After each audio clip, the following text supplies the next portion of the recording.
Hello there. I hope that you're doing well. Welcome to the new lecture of the Zeussy Uncensored series.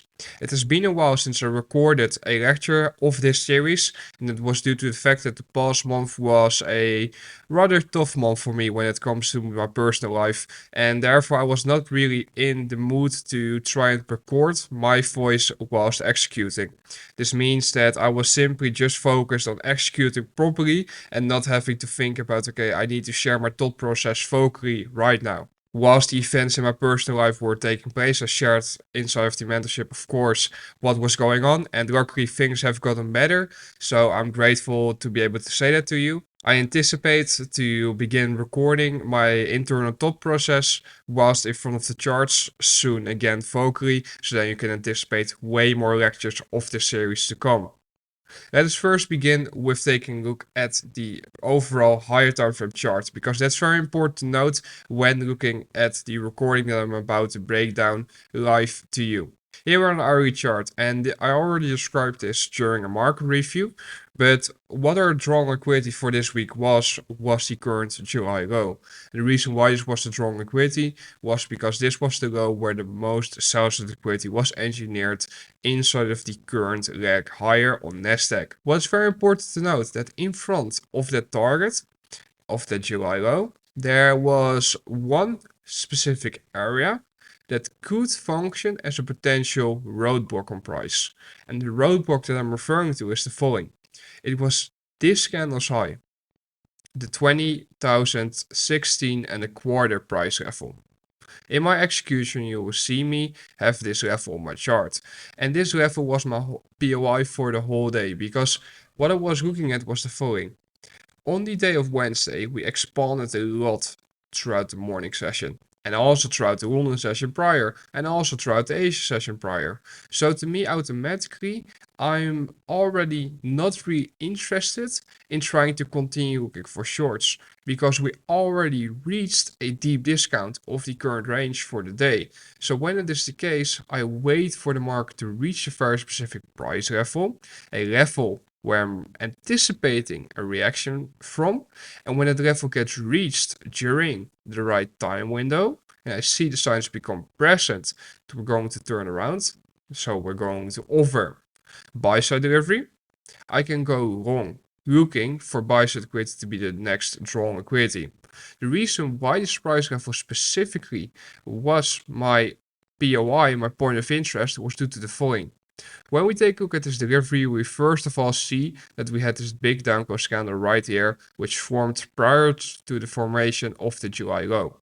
This is a bullish order block, meaning this downclose candle has to function as support on price if we're in fact going to expand higher. The reason why this downclose candle was a bullish order block was due to the following. What I want you to see is that we purged sell side liquidity with that large downclose candle. We formed a low and then immediately displaced towards the upside. That right there shows to me that that downclose candle should now function as support on price. Notice that it also formed inside of a CB on the left. What we then see is that inside of this bullish order block, we see the market structure shift pattern playing out, where we see the market sell off during the Asia session, creating a CB. The market retraces in that CB during the London session. It forms a high. We then reprice towards the downside, purging sell side liquidity. We form a low and then displace towards the upside with a BC. At this point, we are monitoring to see if this high will now function as support on price. And what I want you to see is that inside the creation of this BC, the third candle, which set up the creation of the BC, did not reprice all the way into the low. And that right there is a signature that shows to me that this price range was not balanced yet. And therefore, it's a very strong support zone. And that means that the moment we reach that level, I anticipate us to have a hard time getting through it. So therefore, I was looking for longs during this afternoon session, and I will now walk you through the delivery and show you what I was thinking in the moment. Here we are on the 50-second chart of Nasdaq, and what I want you to see is that Nasdaq dropped below the price level that I outlined on the hourly chart. We dropped into that old CB's price range, that's this blue box. I've extended that to the right, and I was monitoring to see whether or not we would form a low during the macro of 12:45 to 1:15 p.m. I was monitoring to see if the signatures would become present that would signal to me that we would form a low and then expand towards the upside. Now, what I'm waiting for specifically at this moment is the following. I'm waiting for the time to be right for a low formation. This gets confirmed by SMT. And I wait for displacement back above the level that I was looking for to be my point of interest. This level right here. I bought the moment that we displaced above it. I want you to see that this big upclose candle right here signals displacement. And what I want you to see as well, I'm just going to pause the recording for a moment, is the following. I want you to see that inside of this wick right here, on even a lower time frame than the 15-second chart, you're likely going to see the bullish breaker formation. Since we form a low here, form a high, lower low, higher high.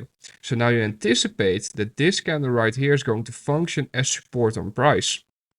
Notice that the candle that displaces towards the upside is way larger than the candles prior, meaning that signals that at the right time, once we saw a cracking correlation on the lows, yes, I will show this to you after we went through the full recording. I will take you with me into intermarket relationship on these lows because there was not SMT in the way you think there was SMT. The moment we displace above that level with this large upclose candle, to me, I'm anticipating all of this delivery right here to get overrun.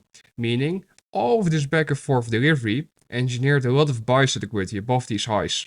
The retracement into this wick here is again a buying opportunity.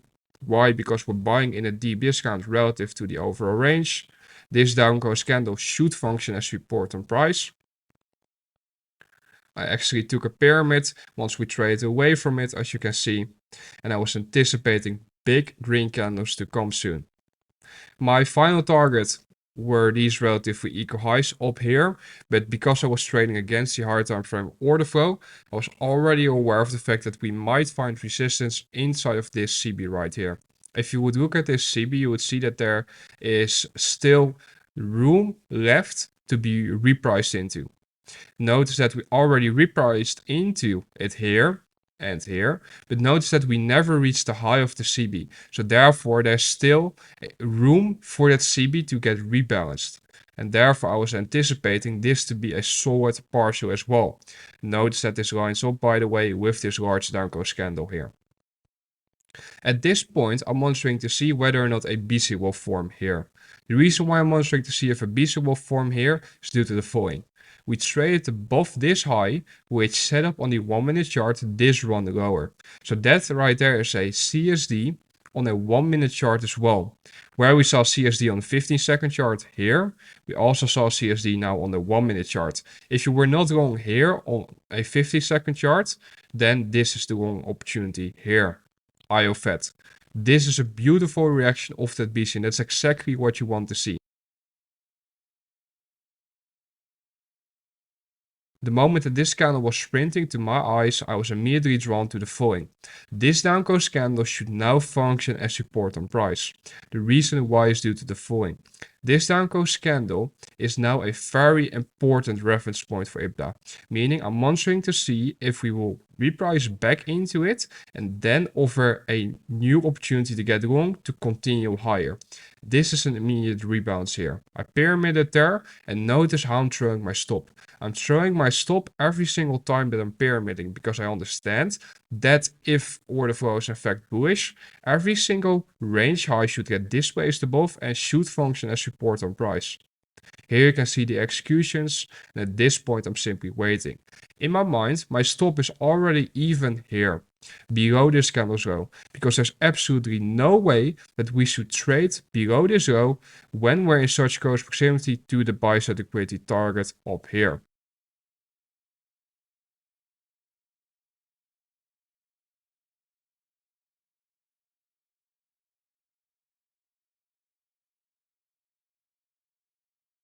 Notice as well that this candle's low is also the low of the candle that displaced above this down close candle, and I already outlined that this down close candle should function as support on price, and that we do not want to see the range get displaced below.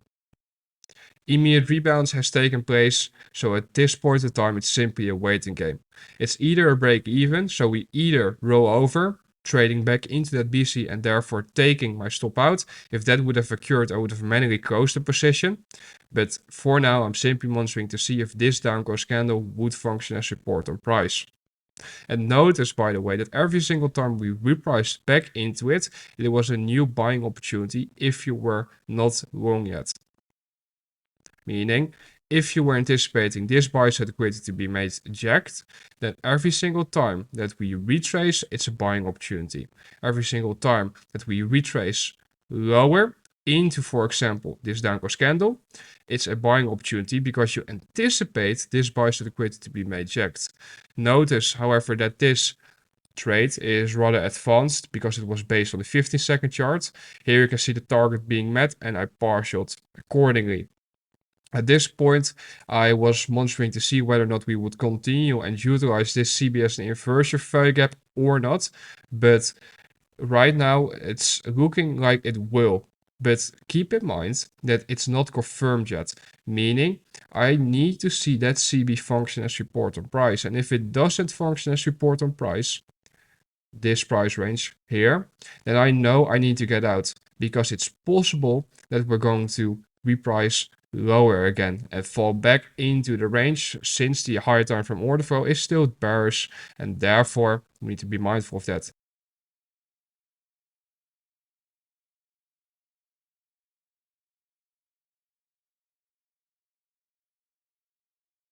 Notice that I again took partials here because that was a partial based on the 1 p.m. open coming up, and therefore was monitoring to see how that would get utilized. Notice that we formed a BC here. This BC has to function as support on price because this BC formed inside of the leg above my target. The target being this buy side liquidity pool. So if this BC gets displaced below, then in my mind I already know I need to get out. Invalidation of this BC is below this row. At this point, I'm simply monitoring to see if whether or not we're going to continue higher or not. Partials have already been taken, profits have already been taken, and everything else that takes place is just extra. Meaning we either get stopped in profit or we get a new run higher. Notice that we close below this BC, so now I'm monitoring to see if it will function as an inversion value gap on price. If it does, then I'm likely going to get taken out, and if that occurs, I'm all good with that. If we would reclaim this BC, then I anticipate that BC to function as support on price again. At this point, I'm already content with the fact that I'm likely going to get taken out due to this reaction of that BC's price range. I'm not neglecting the fact that we might still run higher, but in my mind, I'm already preparing myself to potentially get stopped out.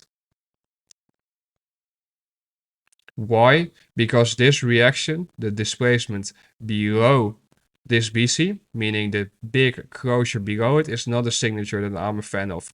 I want to see continuation in the form of the falling taking place when my target has been met. I want to see the market retrace and immediately begin to run higher. But when that does not occur, I know, okay, order flow might change and we might fall back into the range from this low to this high.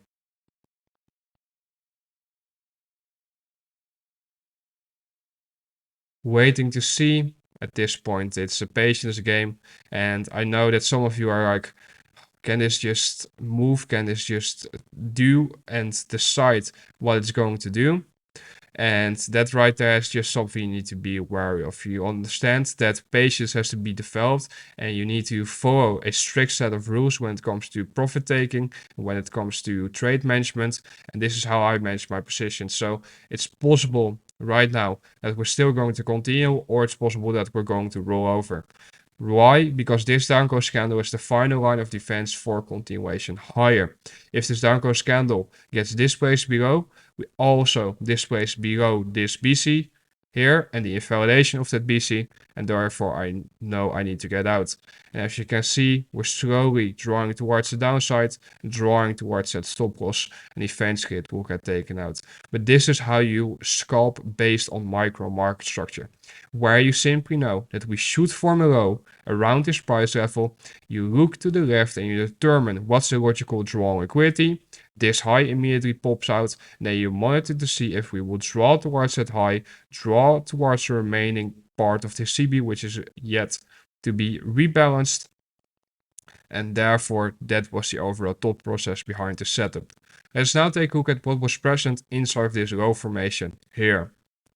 By the way, one more thing that I want you to investigate is the overall trade management based on my thought process. Meaning, I want you to investigate how I enter and trail positions. Meaning, I want you to investigate what makes me want to enter and what makes me want to pyramid and what makes me want to trail my stop once I've pyramided. Because you need to understand that this is the exact application of how I taught you to pyramid.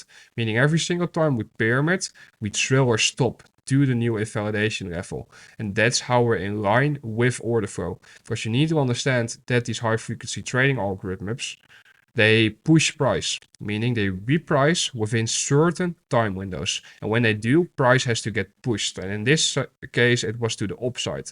And when it occurs, you need to understand that every single fractal range high has to get displaced above and then function as support on price. Meaning every single range high should now function as a range low. And if that range high doesn't function as a range low, but instead we see it fall below that price level, then we know that we might not be in bullish order flow.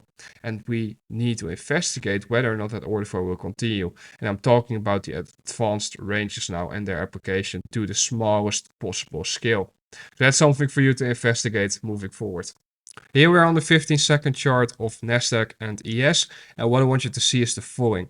I want you to see how the wicks showed that both Nasdaq as ES made lower lows, meaning you can see clearly that Nasdaq made a low right here, whilst ES also made a low here. Notice that if you would, however, pay attention to the bodies, you would see the following.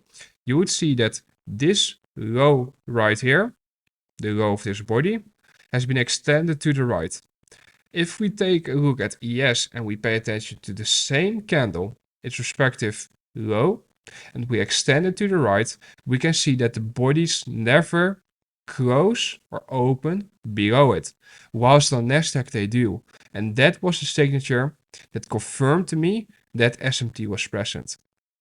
Notice that we also had the wick SMT inside of the absolute low formation, where Nasdaq created a low here, the lowest price, whilst ES created the lowest price already on this down close candle. And the candles that formed afterwards, these two candles, they created relatively equal lows. So where Nasdaq created lower lows, you can see that ES created equal lows, and that's also SMT. I know that these types of SMT are hard to spot. I know that they're hard to see. But notice that in every single reversal, every single retracement, every single fractal market make a buy model or sell model, you will see SMT taking place. It always occurs because it signals that the time is right for expansion to take place. And that is what I was looking for once we traded into the price level that I outlined, this big fat red line. Notice that every single candle below it, right here, was just doing one thing. Price was being held, meaning it was being held inside of a range and time distortion was taking place. This delivery right here is just back and forth, back and forth, back and forth, back and forth, back and forth, until the time was right for the market to clearly form a low and a buy program to unfold. And when was the time right? When the SMT was confirmed and we traded back above that price level. That right there is an advanced level of understanding IPTA. And that is what I'm trying to teach you during this lecture of the Uncensored series. I hope that you found this insightful, and I look forward to catching up with you soon in more live recordings again. Be safe.